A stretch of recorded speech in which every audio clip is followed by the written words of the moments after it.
Thank you, Mr. Speaker. Today I'd like to start my comments by taking a trip back in time to beautiful 2009-2010 fiscal year.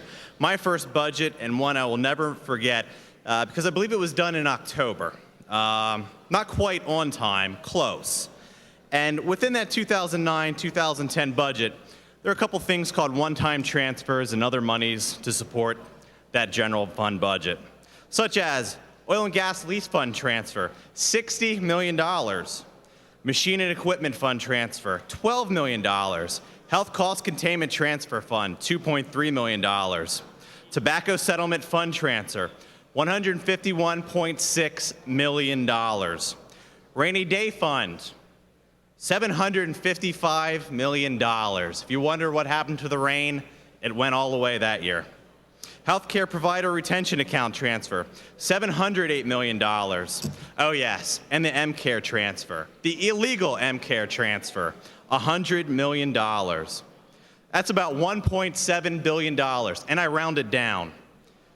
We also had a thing called federal stimulus money that I did not find very stimulating. $2.6 billion for a total of $4.4 billion loaded in that budget. 2010-2011 fiscal code. Oil and gas lease fund, $180 million. Budget stabilization reserve fund transfer, $745,000. Emergency medical services operating fund transfer, $5 million. Highway beautification fund transfer, $800,000. Keystone Recreation Park and Conservation Fund transfer, $10 million. Local Government Capital Project Fund, $1 million. Low-level waste fund transfer, $2.7 million. Pennsylvania Economic Revitalization Fund, $5.4 million.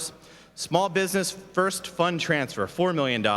Tobacco settlement transfer, $121 million.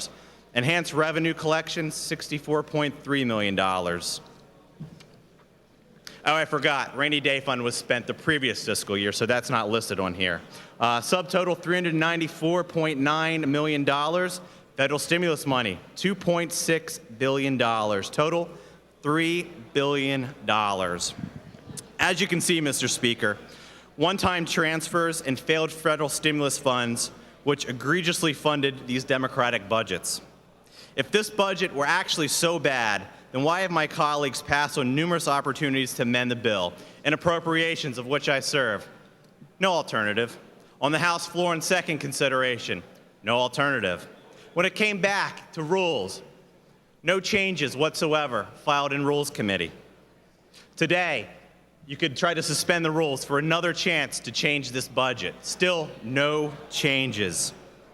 I hear the call for higher taxes on middle-class workers, but I've yet to see a majority of votes for any kind of tax increase for those budgets for which we're in the minority or this one.